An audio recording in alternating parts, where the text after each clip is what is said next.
Shalom Bapak Ibu yang di dalam Tuhan, senang bisa berjumpa saudara pada minggu yang pertama bulan Agustus 2024. Sebelum kita mendengarkan pesan firman Tuhan melewati materi triparti bulan Agustus, mari kita akan berdoa. Bapak, kami bersyukur buat kesempatan ini untuk kami dapat kembali sharing perihal kebenaran firman Tuhan di minggu yang pertama pada Komsel Triparti. Berkat-Mu turun, anugerah-Mu dinyatakan. Dalam nama Tuhan Yesus kami bersyukur dan berdoa, haleluya, amin. Saudara, minggu yang pertama materi triparti pada bulan Agustus, kita ada pada tema The Lost Generation.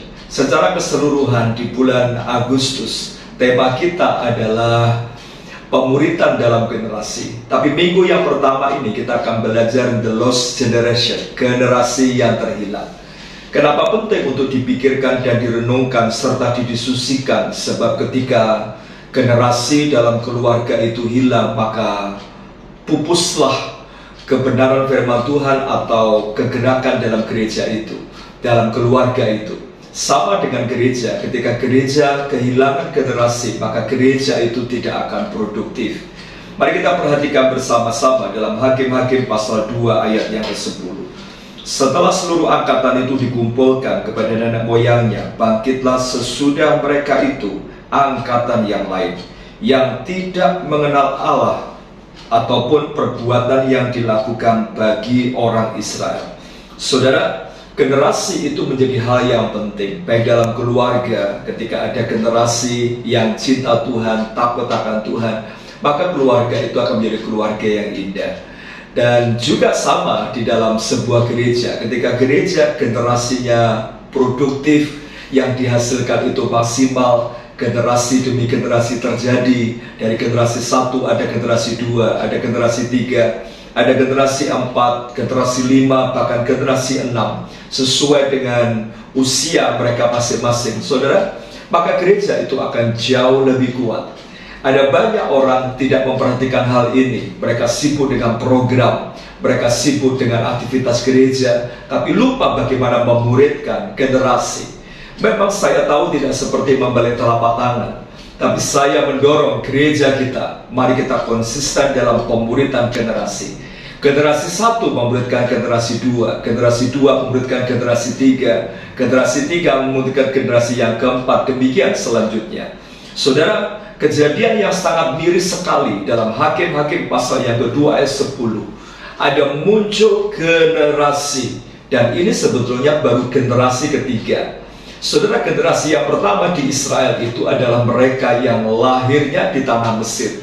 Generasi yang kedua di Israel itu adalah yang lahirnya di padang gurun. Dan generasi yang ketiga itu adalah generasi yang lahirnya di tanah Kanaan. Tapi dalam Hakim-Hakim pasal 2 ayat yang ke-10 ini mencatat generasi yang lahirnya di Kanaan. Generasi yang ketiga, firman Tuhan berkata, bangkitlah sesudah mereka itu angkatan yang lain, yang tidak mengenal Tuhan dan perbuatan yang dilakukan Tuhan bagi bangsa Israel. Baru generasi yang ketiga, tapi sudah the lost generation. Baru generasi yang ketiga, tapi sudah tidak mengenal Tuhan. Baru generasi yang ketiga, tetapi sudah tidak mengenal perbuatan Tuhan atas Israel. Sungguh ini menyedihkan. Kenapa? Karena pasti akan terjadi degradasi moral, kemerosotan moral, dan mulai meninggalkan Tuhan. Dan kalau kita perhatikan, Hakim-Hakim mencatat bahwa Israel sudah jauh dari Tuhan. Israel hidup dalam penyembahan berhala. Israel mulai hidup di dalam dosa, dan mereka jatuh bangun di dalam dosa. Saudara, mengapa generasi bisa terhilang? Yang pertama, melupakan keajaiban Tuhan.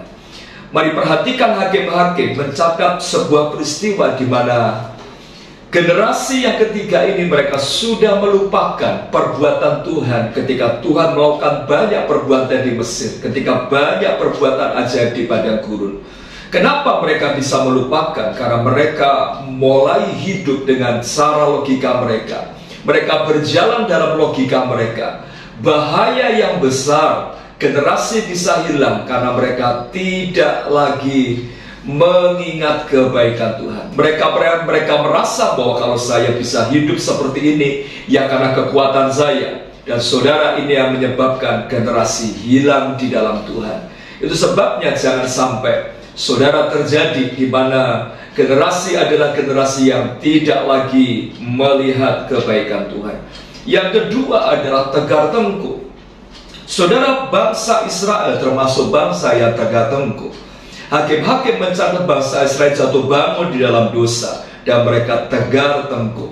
Apa artinya tegar tengkuk? Mereka orang-orang yang sulit diarahkan, sulit untuk dituntun, sulit untuk mereka dinasehati. Saudara, itu namanya tegar tengkuk.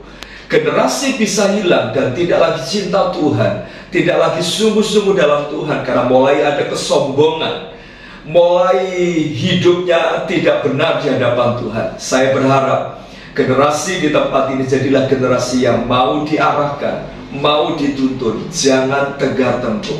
Tegar tengkuk artinya merasa bahwa lebih hebat. Firman Tuhan tidak ada sesuatu yang penting dan berjalan sesuai dengan pemikirannya. Yang terakhir, yang ketiga, tidak melihat keteladanan generasi selanjutnya.